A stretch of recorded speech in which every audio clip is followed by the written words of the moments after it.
Thanks to the support as a channel member, Michael McCloskey. Boys and girls, the January transfer window has arrived. We're hovering just on the cusp of the bottom of the playoffs, and we need to come up with a plan. Are we focusing on the sensible financial stuff and assuming we're going to be in the Championship next year? Or are we going to roll the dice and gamble on getting to the Premier League and potential financial disaster if we fail? Hello and welcome to part 23 of Saving Man City. I'm Kevin. Coming up on today's episode, we have two games for you. One in the Championship away against Burnley and then one in the FA Cup. It's FA Cup third round day, and I'd quite like an FA Cup run this year. If we're on the cusp of a return to the Premier League, it's probably time we had a cup run. We've not really had one at any point in this series so far. Since you were last with me, this has been our form. Very mixed, very mid-table. It's a I don't know whether you'd class it as a competitive championship or a weird championship, where despite the fact our form has been very mixed, we're still only 4 points off of automatic promotion. Does that mean it's very competitive or not very competitive? It's very evenly balanced amongst the top 7 or 8 teams in this league, and a run of games we could win the league. We could go up automatically. What I'm getting at is if we spent... Hold on. I don't know why that's adjusted down like that. We've promised not to go over this. We might be about to break that promise. If we spend £26 million this January and add a load of fancy players to our wage budget, if we plug the gaps, we could win the league and return to the Premier League. I have no doubts about it at all. Forget worrying about the playoffs and whether we'll fall out of those.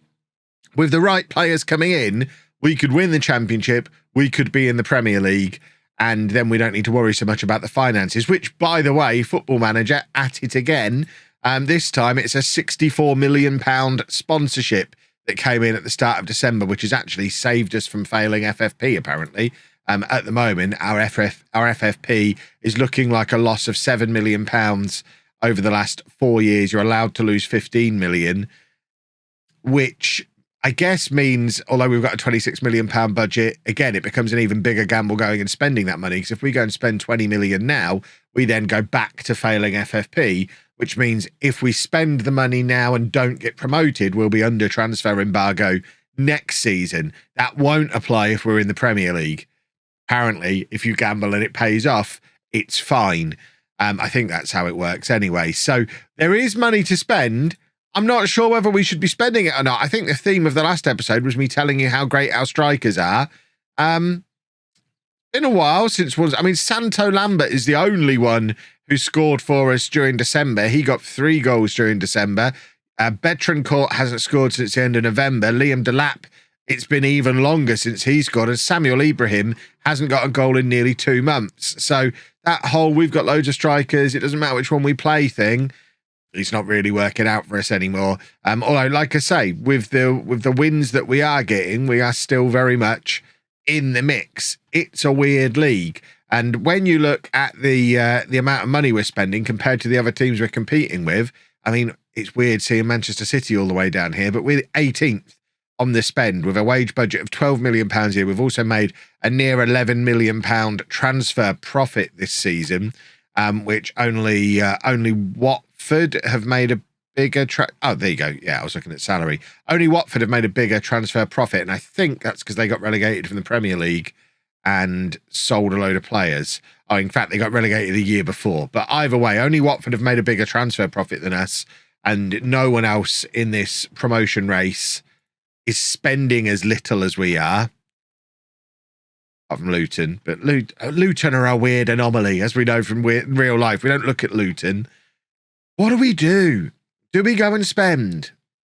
And if we do spend, what do we spend it on? Let me know down in the comments section. I'm probably not going to make the decision today. I'm probably going to talk about it a bit, though, as we plough through the episode. But let's get some matches played as well. The transfer window is open. We are definitely not looking to sell, that's for sure. I made that decision already. We're definitely not looking to sell anybody.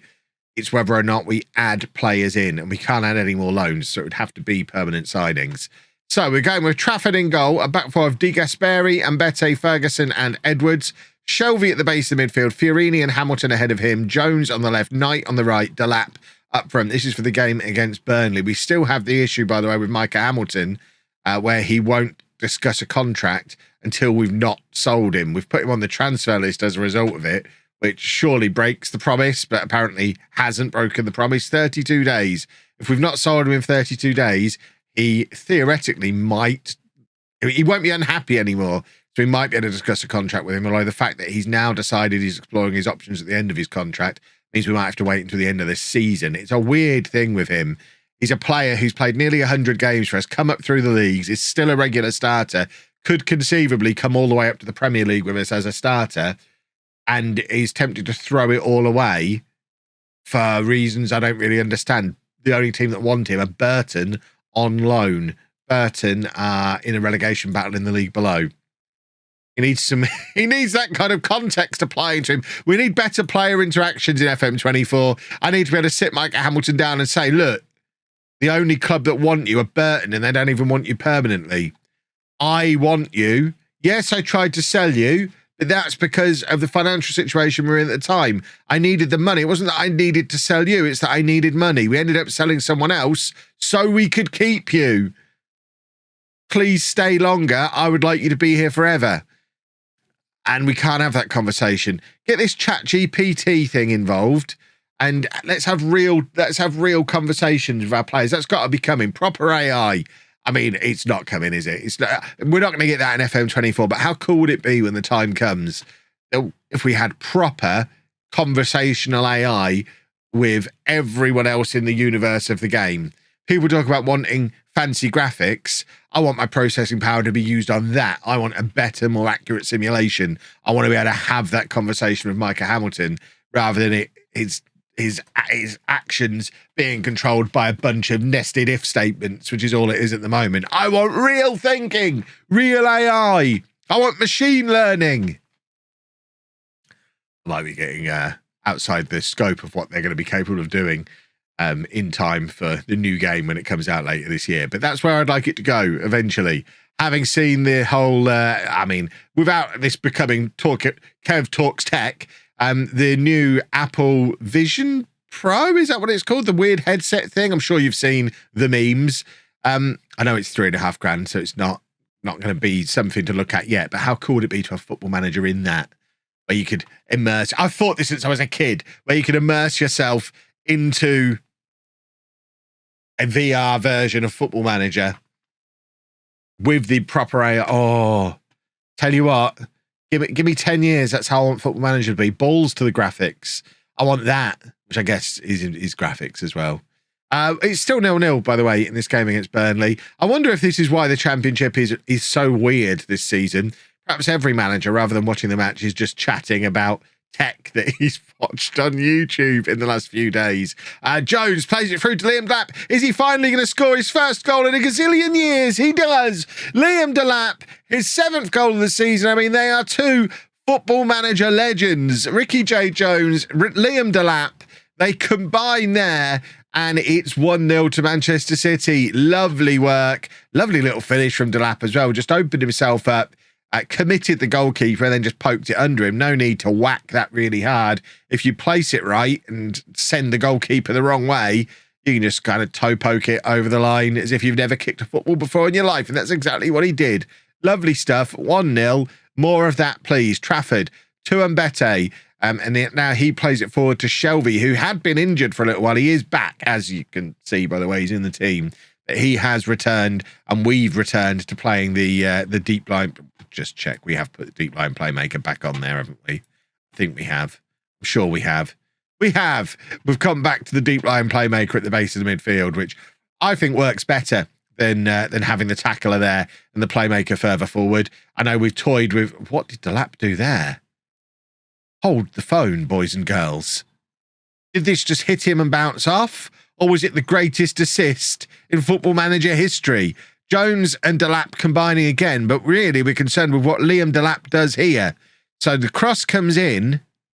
Oh, he's done that on purpose. How did he know he was there? It's not possible for him to know he was there. How do I rewind? Where are the controls?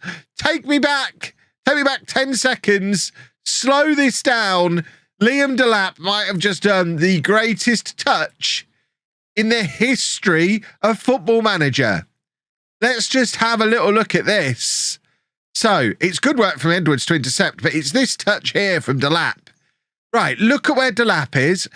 Firstly, he's a centre forward. Why is he not just scoring a goal here? Why has he got to be so fancy? Maybe he's decided he can't beat the goalkeeper at the angle that he's got. The goalkeeper is actually pretty well positioned. He's got the whole of the goal blocked off from Delap there. If Delap shoots, it's probably going straight at him. But what Delap does, I mean, look at these players that he's got a direct line to.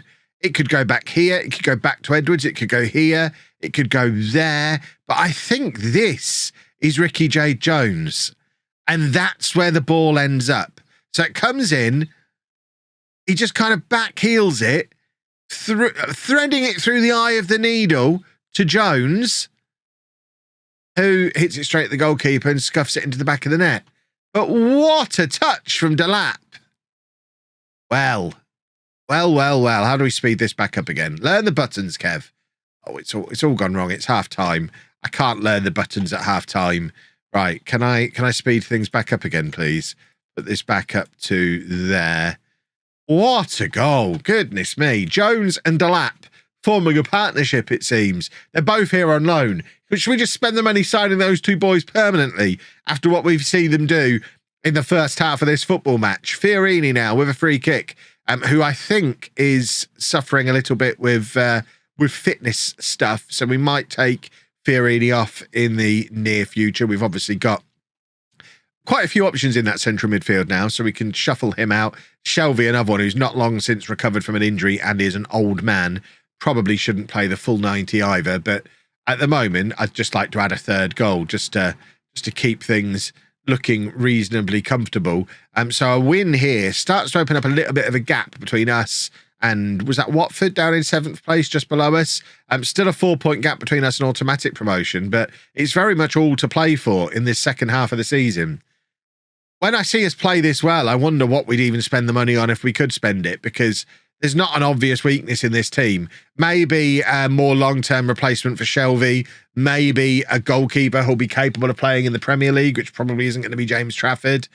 But other than that, there's not obvious gaps other than making the loanees permanent, but that doesn't improve the team now. That just throws money around at this point unnecessarily.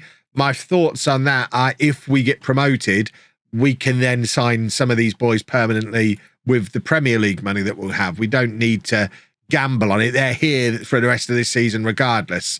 So there's no real benefit to gambling now, I don't think. Right, we've got some tired little legs. These aren't the players I was planning on taking off, but tired little legs. We haven't got another centre-back, so actually we're just going to have to leave those two as they are. I am going to take off John Joe Shelvey and bring on Thorndyke, and we'll just swap to that version of this system, wherein Liam Delap defaults to his old pressing forward role that he always used to play for us. We play everybody as an advanced forward now because we're fancy, because we're in the Championship. But when he was scoring all those goals before, he was playing as a pressing forward. So there is an argument, when he's gone a little while without scoring like he had before this game, perhaps we should have switched him back to the pressing forward that we know works. He never had spells without scoring when he used to play that role. Fiorini now playing it forward to Knight, who gives it to Lambert out on that left-hand side, and there's Delap again. And this time the shot is straight at the goalkeeper. He's offside as well, and no fancy touch. He's used up all his awesome in the first half, it seems. Right, we are going to take off. I'd like to take off Fiorini, but we don't have another midfielder on the bench. Big Gasperi can come off for Esbrand.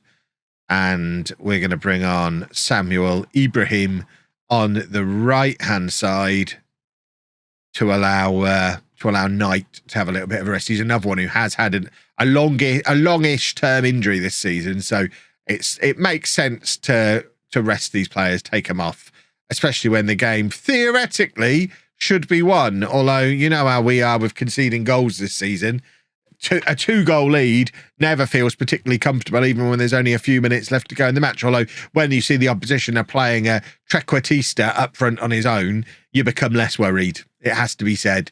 Hamilton then playing it out to Edwards, who slots in Ibrahim, who's got lots of options inside of him. He's decided to have the shot himself, and I mean, it was such a nothing shot. He probably should have not done it. But you know what? Doesn't matter. We've picked up another win. We're looking good for this playoffs at least. I still need to consider pondering what we're going to do. But in the meantime, let's go and distract ourselves with the FA Cup. So a little bit of rotation for the FA Cup game then. Some of it forced. Ricky J. Jones is injured, and some of it just wanting to try a couple of things out because it's the FA Cup, so we can. So Masaba is going to come in on the left-hand side in replacement of Jones, and we're going to have Betrancourt on the right-hand side, cutting in both his inside forwards. We're bringing Forner back in at the base of the midfield as a defensive midfielder, which means Fiorini can have another go at being playmaker. Taylor comes back in alongside him, and then Katongo comes back in alongside Mbete at centre-back as well. And I don't know why I've got Ibrahim in my hand, but can we not? There we go. I pressed the escape key. That put him down, making sure it also didn't stop us being recording. It didn't. We're all good. Excellent. Let's get into this FA Cup game then. So this is pretty important. Previously, the FA Cup has been all about just trying to get a big draw against a big Premier League team to get some money in. This season, I would like a cup run. I know we're supposed to be focused on trying to get back to the Premier League, but, you know, a trip to Wembley for an FA Cup semi-final, that'd do. If we're going to be in the Premier League next year, we need to be in a position to challenge for the cup competitions as well. Surely we're Manchester City, for goodness sake. That might be a little ambitious. We'd obviously need a lot of luck of the draw. But, you know, it's happened. Strange teams have got to strange points of the FA Cup in the past, and Masaba has just scored a goal playing on the left-hand side. This might be his new spot. Still the highest paid player at the club. I mean, I don't know what their goalkeeper has done there. That's a very strange decision when the ball's going out of play to push it back into the path of Liam Delap. But Masaba coming in off the left, playing this two inside forward system today, gets those players in there crowded around Liam Delap a little bit more than when we play with a winger, and it seems to have worked early on. We've put the goalkeeper under pressure and grabbed ourselves an early goal. And Mbete now to Masaba again, who gets another shot away, but this time it's blocked. And now Bristol City are going to look to get a counter-attack up and running. If you remember, Bristol City are the team that absolutely dominated League One last year. They were so much better than us last year. Stuck 5 goals past us last time we came to their ground.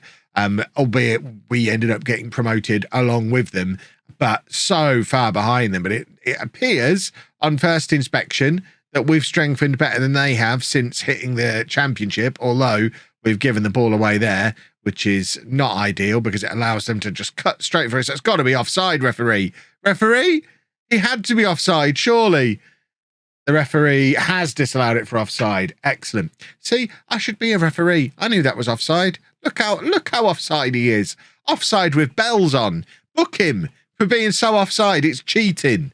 Goodness me. There's no way you can be that offside accidentally. He has scored there, though, and I think that one probably is onside, which is great. Players scoring their first goal of the season against us because it's Football Manager. Right, I'm setting you all homework. I want you to do some research and find out statistically, mathematicians, you'll be able to do this. Statistically, how often does a player score their first goal of the season against you? There must be a way to statistically work out how often that should happen. How often does an opposition player score their first goal of the season against a club, your club? Because it just seems to happen so much in Football Manager. I need to know if it happens more than it does in real life. What has Delap done there? I mean, he's done his wonder assist in the last match. He's getting a bit fancy, isn't he? I mean, we have kept the ball. If this leads to a goal again, I'm just going to leave him to it and just let him do his own thing. He can do his weird passes. That time it didn't lead to a goal, though. And Forner showing why we have the big, strong boy at the base of the midfield. That's something you don't get out of John Joe Shelvey. Masaba is in here, and it's a decent save by the goalkeeper, and I think we were offside anyway.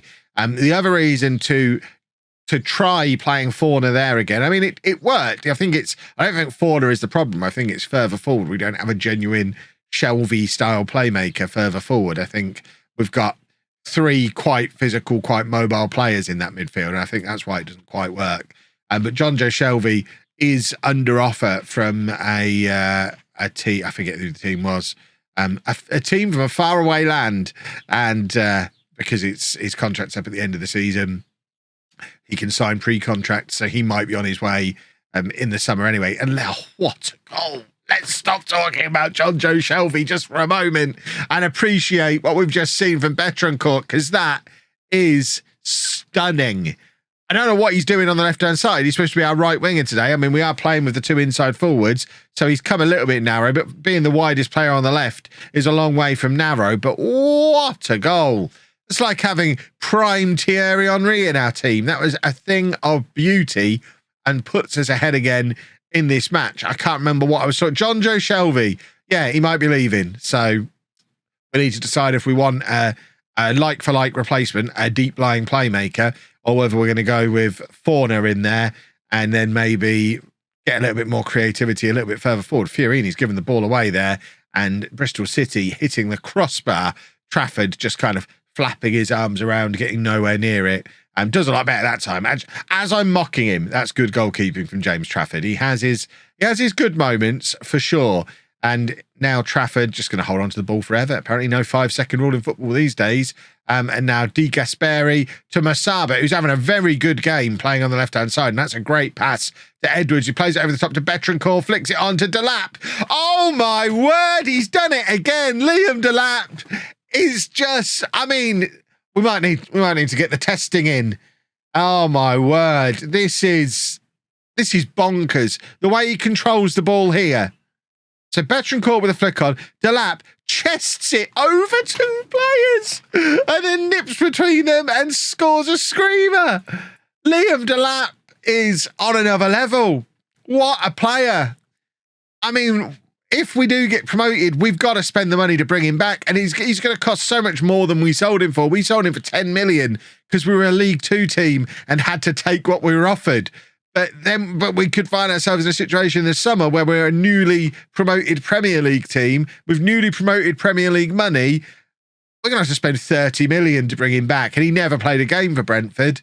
But, oh my word, how good is he? Absolutely absurd from Delap. Right, what are we doing here? Taking off Fiorini. Ferguson. My assistant manager is recommending Ferguson play in midfield.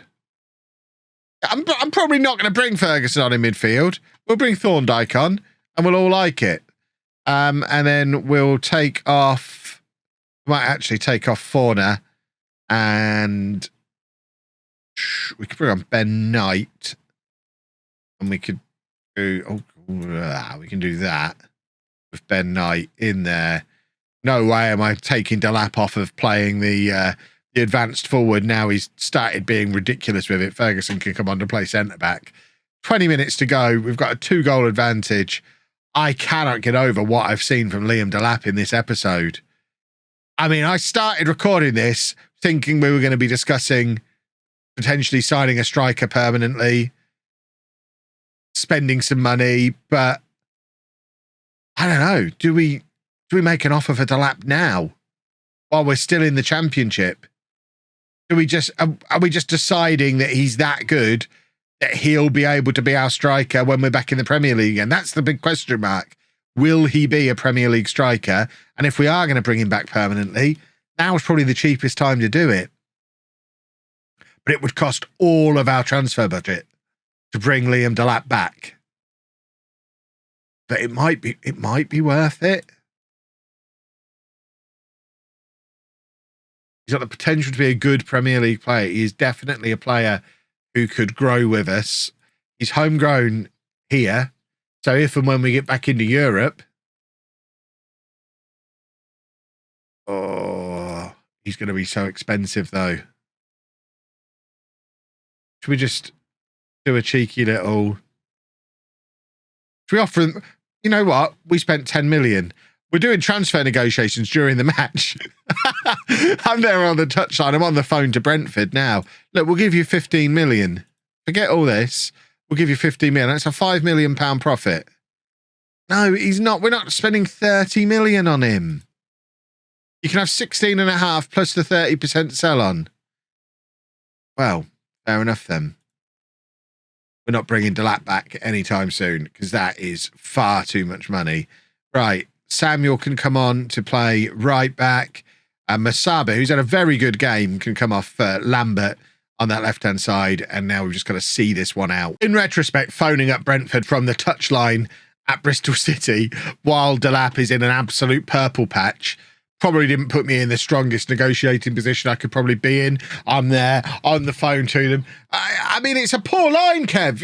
We can't quite hear you. I don't worry about that. I'm just, you know, just minding my own business. I'm in the office. Yeah, the telly's on loud. It's fine. But we Manchester City are playing at the moment. I think, yeah, I didn't go today.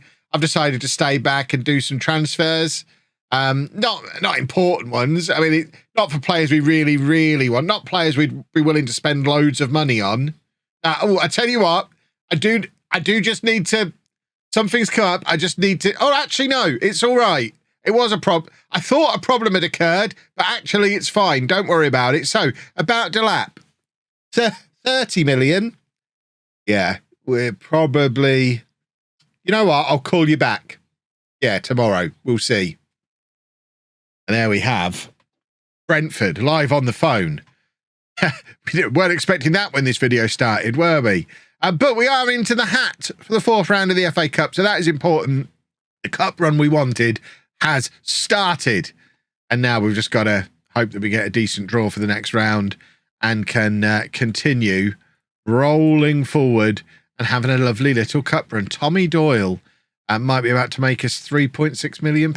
I mean, talking of players we'd like to bring home, he's been in Greece for 3 years. I mean, we might have to bring him home.